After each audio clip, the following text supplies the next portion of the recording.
average Canadian will spend their last 10 years in sickness.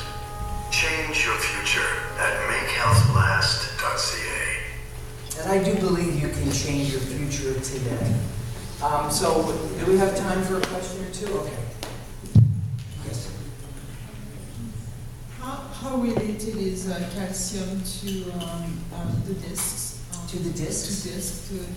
To I have the degenerative disc disease. Oh. Is that related to calcium? I think that degenerating discs are a lot of times wear and tear phenomena. I think the discs don't have a blood supply like a lot of the other areas of the body, and most of the nutrients occur through somewhat of an osmosis process. I don't believe that this degeneration has to do with calcium, other than the fact that when arthritis sets in, which is part of the degenerative process, and you see a lot of these bone spur formation, that could be related to a calcium issue. But I think the disc degeneration is more of a mechanical wear and tear. Is osteoporosis reversible?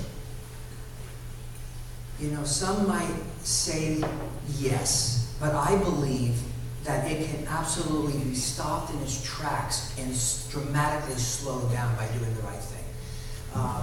I've yet to see significant. I've seen some people replenish and have their bone density improve from one year to another. But that's somewhat nebulous because, like I say, a bone density test measures hardness, not necessarily the quality of the bone. So that's a long conversation. There's some that claim they can reverse it, but I'm not so sure that it's true. Yes. Can I? Thank you. Can you recommend a bone density test that's the most accurate and helpful? Oh, I absolutely. had to put one done 10 years ago. Okay. Oh, absolutely. There's several facilities. A longtime colleague of mine owns and operates Sunnyvale Imaging, and I know they do a wonderful job. And you know Los Gatos Imaging, they all do what's called a DEXA.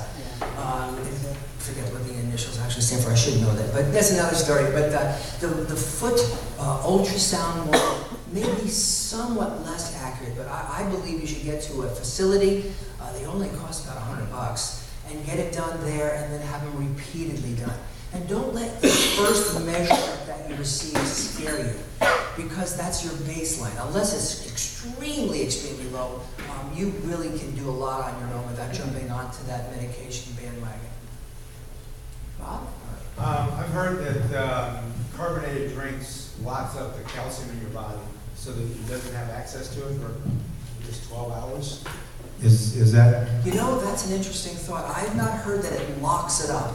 I just know that it sends in an alarm signal to your body that boom, boom, boom, you know, we've got something here. When you say carbonated, you still talking about the acidic?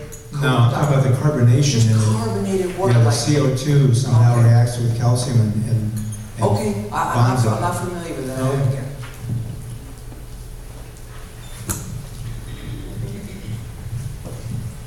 You mentioned something about foods that are alkaline and acidic. Yes.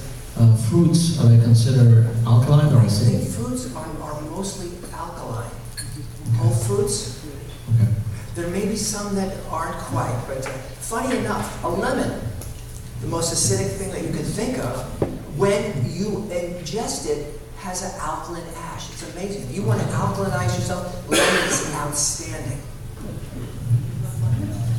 So acidity is not necessarily the same as sourness. It is, but it's not the same outside of the body as it is how the body reacts to that particular food. Okay.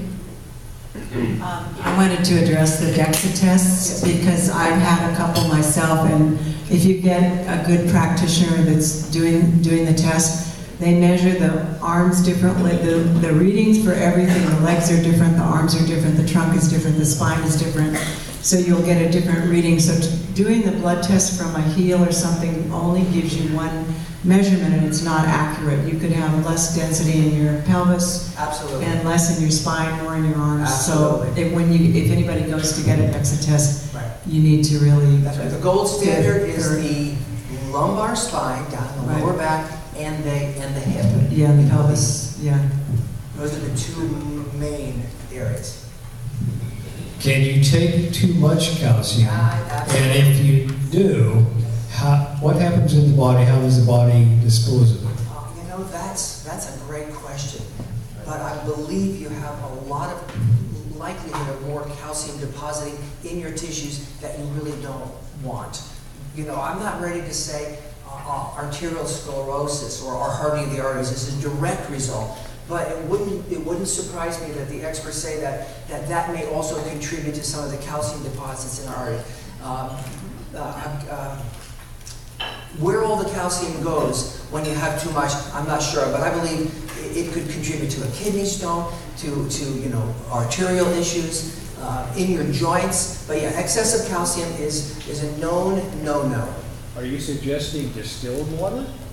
Distilled water. Now, how do we get onto the water subject? That does the calcium. No. Oh no. Oh, absolutely not. Absolutely not. If you have a mineral-rich water, that's fantastic. Just don't have 2,000 milligrams of it in one day. It's all I'm saying. You know, keep your calcium. You need calcium. It's important, but not too much. Okay. The last one, Yeah. Oh, by the way, I'm going to go ahead today. Ken gave me permission, even though there's already several gifts. These two books are fantastic. This 100-Year Lifestyle is such a good read. It talks to you about really just prioritizing your life, thinking about the things that are energy drainers or energy gainers. And then this is the subsequent book that's more about safe ways of working out and exercising. So this is a great author, fantastic author. Was there? Well, my second question is, with supplements, there's two kinds of calcium. There's a citrate and I forget the kind. Carbonate. Carbonate. And my friend has to take the citrate. Is that unusual, or is there a way we No, know which they one? claim that calcium citrate is a little bit more easily absorbed. However, I've heard some experts say that the proximal or the upper half of the digestive tract absorbs one better than the other. So sometimes it's good to have a combination of both. Then there's a transcellular absorption and an intracellular. It's kind of an interesting thing how the different calciums are absorbed across the digestive tract. So yeah. Get it in food, and you'll get it the right way. Yeah. Okay. Well, it's up to the boss here. last one? Hi, my name is Bill, in case anyone didn't catch that. Mr. Bell's palsy, we know you well. Yeah. Well, previously I've been a chancellor at a medical school, and I've also been a research physiologist for the federal government. And I'd just like to comment on a couple of the questions and the topics with your permission. Sure, as long as there's time. The first thing is the initial premise for the presentation, living to 100 years. I am apprised that I'm sure many universities, but Stanford's been making lots of press releases about it, that the key thing that is the limiter in our lifespan is the number of cell divisions that our stem cells can perform, and that's based on the number of this repeating unit at the end of each chromosome called telomere. And so every time the stem cell divides, it loses one telomere. And generally Can I interrupt you? Yeah. You are making a very good point. I just left I didn't mean to my place of office, Brother. and I was reading up on telomeres. But we could probably talk for an entire hour on that science alone. And that's not my intention to do that. Okay. So anyway, they're working on somehow affecting the times that the telomeres cut for cell division so that they can divide more times without running out after, say, the 42nd cell division, which is then the lifetime of that cell line, and it's dead. So the second thing is, you mentioned cytopenia. Just I mentioned to the audience, anytime you have a word with a penia in it. Oh yeah.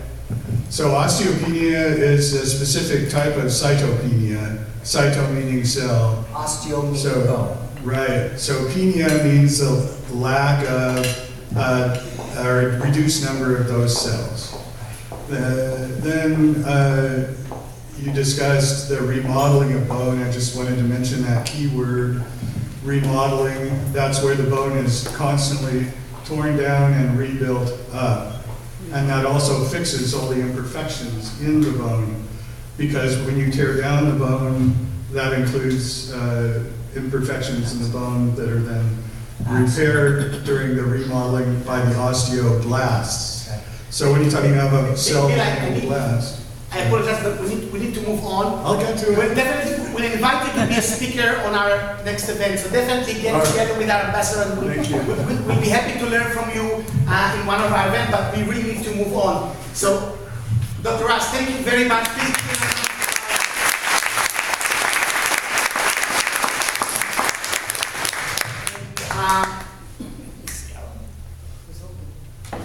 And what I want is to quickly invite Marilyn.